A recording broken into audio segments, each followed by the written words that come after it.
And welcome, ladies and gentlemen, to the weekend edition of Australian Indian Radio's daily life updates. And hey, it's a wonderful day out there. The 21 degrees and mostly sunny. Bit of a cloud around, but the outlook is for mostly sunny. So, well, today let's take a look at what's happening out there. First of all, let's take a look at the top stories for today before we go into the other news. Hello, Brianna Shepherd with the headlines on ABC News. Forced into isolation. Labor leader Anthony Albanese bunkering down at home with COVID, relying on senior team members to carry the load on the campaign trail. Ukrainian troops make a final stand in Mariupol as Putin's army tightens its grip on the east. The Prime Minister of the Solomon Islands defends his security pact with China, insisting it won't undermine peace and harmony in the Pacific. But one of US President Joe Biden's most powerful advisers' arrival in Solomon Islands, a clear sign Washington is also worried about the wider fallout of the new security pact with Beijing. Dozens killed in two separate blasts in northern Afghanistan, the latest in a series of attacks targeting Shias, with critics saying the ruling Taliban isn't doing enough to maintain security and protect the religious minority. Global hotel booking giant Trivago fined $45 million for misleading customers with ads claiming it made it easy to find the best price for rooms. And a desperate plea for blood donors. Western Australia facing critical shortages this long weekend. Those are the headlines from ABC News. From the team here, And so those are the news. And of course, this is the Anzac weekend. We'll look at that in a minute as well. But right now, what is happening out there? So the climate change, cost of living, and economic pressures are the key voter issues. Deadly bushfires and devastating floods have left scores of Australians picking up the pieces in the past 3 years. Exacerbated by climate change, it's predicted our natural disasters will intensify as the climate continues to warm. I think the lived experience that people have had around floods, drought and bushfires has made climate change a front of centre issue for many Australians. When Vote Compass asked what the most important issue is for voters at this election, more Australians singled out climate change than any other issue. 29% of Australians said climate change was their number one concern. But when we look more closely at voter intention, it's not as clear-cut. Climate change was the top issue for Labor and Greens voters, but it ranked fourth for Liberal National voters. For Coalition voters, it wasn't as important as the economy and finance, the cost of living and defence and security. Labor voters told Vote Compass that after climate change, they're most worried about the cost of living and government accountability. 50% of Greens voters chose climate change as their most pressing issue, followed by the environment and the cost of living. Coalition voters are clearly much more interested in the economy, they're much more interested in defence, the issues the government is running on, rather than the issues that Labor and the Greens are running on. The rising cost of living is putting enormous strain on many families, and Vote Compass shows it's now in Australians' top two concerns. Ahead of the last election in 2019, it was ranked 11th. Real wage growth has not gone up for quite some time, probably the best part of 2 decades. For 2 years, our lives have been dominated by the pandemic, yet COVID didn't make it into Australians' top 10 when Vote Compass asked about your most important issue. To tell us what you think and find out how your views align with those of Australia's political parties, visit Vote Compass online and fill out the survey yourself. Climate change up there on the top, and of course it is a big issue, and of course that is of great concern. So that's what the survey has found, and I think that reflects the view of the wider community as well. Well, of course, what is happening in that campaign trail while Anthony Albanese is in lockdown and the Prime Minister is focused on national security? Here's that report. A range of people go down and we're covered. He's suddenly the dial-in candidate. I've had better days. Anthony Albanese struck down with coronavirus in the second week of the campaign, testing positive just hours after pressing flesh with aged care residents. Better to have got it now than in the last 3 weeks of the campaign. I sent him a message wishing him well. I hope his symptoms aren't too bad. But the show must go on. Thank you, PM. An opportunity for people to see the team that stands behind Anthony Albanese. And, right on cue... Well, the boss has got the bug, so you got me. Labor campaign spokesman Jason Clare relishing the opportunity with rhyming cut-through. It's time to give Albo a go. You know, they've got a choice here between honest Albo and smirking Scott. Oh, they are sharp, aren't they? This election is not just a choice about who's going to be Prime Minister. It's a choice about who's going to be the Defence Minister. Who's going to be the Home Affairs Minister? Oh, there we go. Scott Morrison attempting to shrug off Beijing's humiliation of his government by claiming his opponents are soft on China. It's not easy. It's not. You cannot compromise when you're standing up to an authoritarian government that is seeking to impose its will on the region. But President Xi Jinping has thumbed his nose at the Prime Minister's tough talk. China signing a security pact with the Solomon Islands against Australia's wishes. The Prime Minister not even ringing his Solomon's counterpart. We know he not only doesn't hold a hose, he doesn't pick up the phone. If it was just as easy as picking up the phone or sending a foreign minister, then these issues wouldn't occur. It's not that easy. Labor's had the better week. Beijing's move on the Solomons has certainly dented the Prime Minister's national security credentials, so the ALP will be a bit frustrated and Albo in ISO won't be able to capitalise on the momentum. And though the Labor leader wants to talk up his team's strength, could there be hazards in showcasing colleagues? Yeah. Are you not the Labor leader that many people have been looking for? Anthony Albanese is the leader that this country desperately needs. Smoothly on message. Thanks very much. Andrew Probyn, ABC News, Canberra. A good speaker there, I must say. Yeah, it's well spoken and very articulated. Well, right now, what's happening with the tourists as they're heading out to the Broken Hills Monday Bash, and that is a great country tradition, and it's good to see it coming back with so many people lining up there for that big country festival. Broken Hill in the far west is just a boom of activity at the moment. We've been told by organisers that about 10,000 people will have come out to this 3-day festival here in the region. And to give you a bit more of an impression, we heard from the Regional Tourist Centre here in Broken Hill that runs the local racecourse that about 3,500 people will have stayed at that racecourse in the basically Easter weekend leading up to it, which is just insane. It hardly ever sees those numbers. It's very, very rare. So already the city, Silverton here, where I'm standing having a chat to you at the moment, it is seeing huge numbers. But really, where everyone is at the moment, it's about 10 kilometres north of here, out at the Mundi Plains, where some fantastic Australian acts are playing to just a huge crowd of people at the moment, and from all over the country. I've spoken to people from Warrnambool, I've spoken to people from Adelaide, from Newcastle, from Brisbane. It's just fantastic to see. It's really palpable. You can see the impact that an event like this has had for the region and for Broken Hill, for Silverton and the far west. I've spoken to a local business owner in Broken Hill who's told me that she saw pre-Christmas trade in the 6 days basically leading up to the Monday Bash, which is just fantastic. And we've also heard from a number of other local businesses who say that they've seen some of their best trade in about half a year or so. So we're starting to see that kind of generating into the local economy, which is great. And as I said, it's just a really fantastic buzz here in the far west at the moment. And it is wonderful to see, as I mentioned before, that, good to see that coming back, and with so many people after a long time, that, the industry is coming back, and people and the businesses are all getting those kind of numbers that they need to sustain the business and move forward. Well, wonderful, well done, and I think the weather's just right for that as well. Right now, going to overseas, and let's take a look at the developing situation in Ukraine.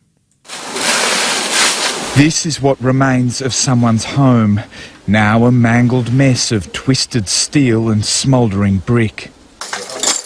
Kharkiv is experiencing some of its hardest days of the war. I'm sorry. Yana Bacek's father was killed in Russian shelling. He'd stepped out to buy bread when he was struck. I want to forget the picture. An English teacher, Yana was preparing an online lesson just before it happened. Even in war, he tried to smile, to joke, to support us. He said us, "You are my brave girls, you are heroes." Ukraine's forces are fighting back, including the far-right Azov battalion. They say their fighters in Mariupol, while surrounded and outnumbered by Russia, are holding the line. If they fall, this 10,000-strong army will start to go north and help occupy the Donbass. So the boys in Mariupol are carrying out a huge and important mission. This is the city Russian President Vladimir Putin claims to have liberated. More than 100,000 civilians remain trapped in Mariupol. It's important to understand that the lives that are still there, they are in the hands of just one person. Vladimir Putin. Ukraine had hoped Russia would agree to a ceasefire over the Orthodox Christian Easter holiday this weekend to get civilians out of harm's way. But Moscow appears intent on continuing its assault on the vast eastern Donbass region with the same brutal tactics it's used since it started the war. Some people can only stand and watch this next phase of Russia's assault. Unfortunately, Russia rejected the proposal to establish the Easter ceasefire. This shows how their leaders actually feel about the faith. But we hope for peace, hope that life will conquer death. Feeding that hope are Ukraine's cultural ambassadors, the Kyiv Symphony Orchestra, now kicking off a tour across Europe. We need to say to the world that we are Ukrainians, we have our own culture and we have our own history. Striking a chord for their nation as their enemy tries to wipe them off the map. Sean Rubenstein Dunlop, ABC News, Lviv. Great reporting there by Sean, and I've been following him throughout his reporting. Just amazing, and of course he has been very brave also, I must say, being out there on the forefront, or right in the front. So well, right now, of course, this is going to be the Anzac weekend, and here's a plea from Legacy.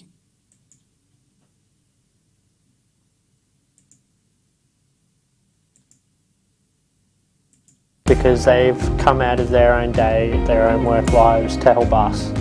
People that I feel like have gone through tough times throughout their life. They support us with the boys, with their schooling, sporting, just any support we need around the house. If we're unable to do it, they're here to help. My favourite part about Legacy is definitely the camps. I get to see more kids and families like my own.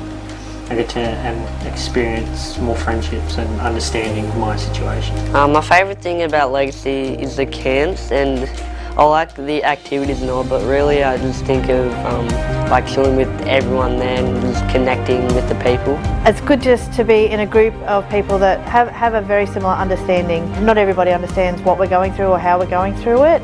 You should donate to Legacy because it helps families of Defence members. We need to support those families that are involved with Defence. And of course, we really should, because that is one of the things that is very, very important to us out in there and in the community. So wonderful and well done. And the great work that they keep doing.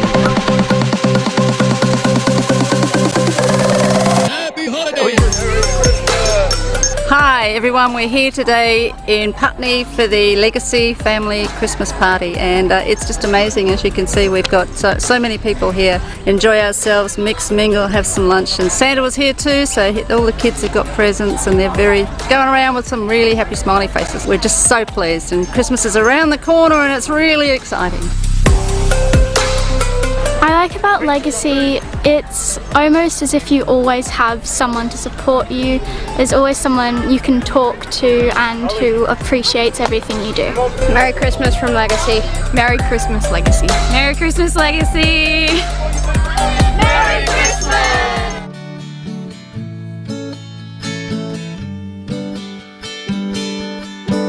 Every year in Australia, we commemorate a very important day in Australian history known as Anzac Day. At this time of the year, you might sometimes bake Anzac biscuits or stand in silence to reflect and remember Anzac soldiers.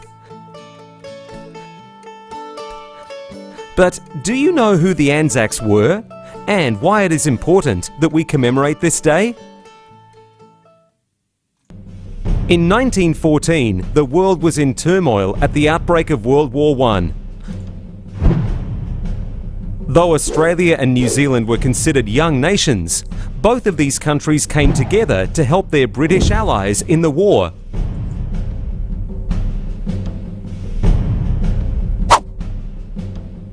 These soldiers were called Anzacs, which stands for Australia and New Zealand Army Corps. On the 25th of April 1915, the Anzacs travelled to a place called the Gallipoli Peninsula to capture the Turkish capital of Istanbul, known then as Constantinople. However, they were met by a fierce defence from Ottoman Turkish soldiers. What they had hoped to be a quick campaign turned out to be 8 months of brutal warfare.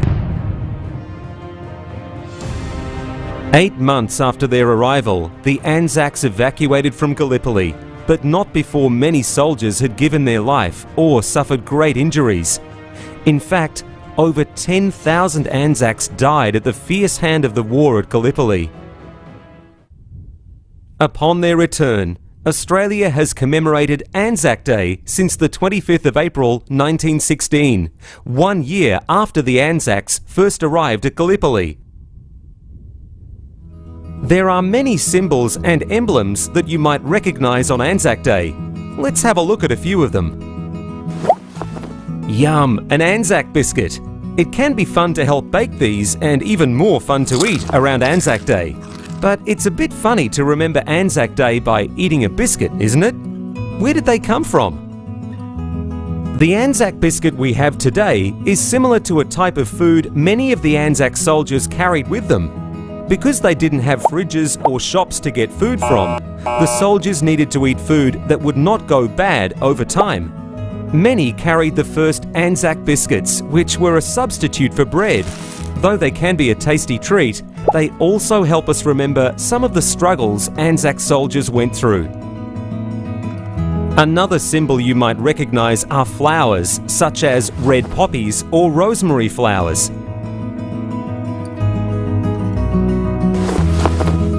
Red poppies were famously found growing in some of the most brutal locations of World War I, such as northern France and Belgium, after the war had ended. Rosemary flowers symbolise memory and were found scattered throughout the peninsula at Gallipoli. Because these flowers are very symbolic, they are used as a way for us to remember those fallen by war. They can often be seen being laid down in remembrance of fallen soldiers during days such as Anzac Day. The original Anzac Day was significant because not only was it a day to remember and pay respects to the families and friends of those that had died in war, it also played a major part in forming an Australian identity of courage and mateship that is still important today. Whilst the Anzac legend lives on, soldiers from Australia have defended our country in other wars since World War I. This means that when we commemorate Anzac Day, we remember those that have given their lives in service of our country on other occasions as well. There are many ways Anzac Day is commemorated today. Often people will rise for a dawn service. These services are held at dawn each year because this was the same time Anzac soldiers originally arrived on Gallipoli shores. What are some of the other ways we remember those in our past and present who have committed themselves to the service of our country on Anzac Day? So there you are, ladies and gentlemen. Right now, so that was a thing on why and how we celebrate Anzac Day, and a little bit of history attached with it as well. Well, of course, we know that tomorrow is the big day, meaning tomorrow is our monthly music junction, and this time round it is a Sitaro Ki Mehfil, meaning it will feature lots of artists rather than one. So here's some glimpses of what you might see tomorrow.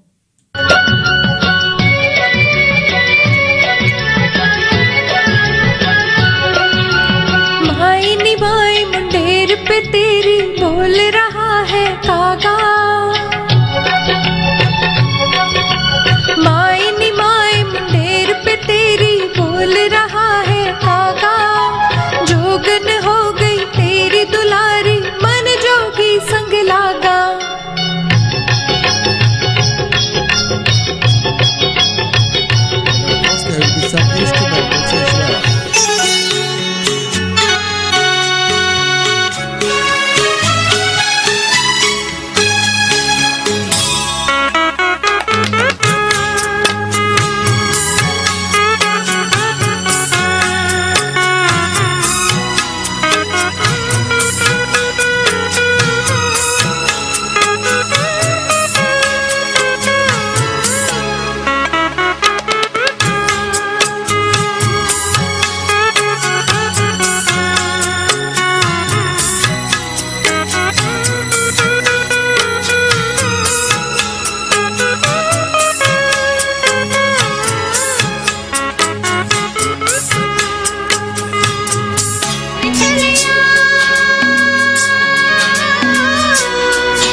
एक जरा इंतजार, सुन सदाए दे रही है मंजिल प्यार की। ऐ मेरे हमसफर एक जरा इंतजार, सुन सदाए दे रही है मंजिल प्यार की। ऐ मेरे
So isn't that wonderful? Yes, that and much, much more to see tomorrow night at 6 p.m.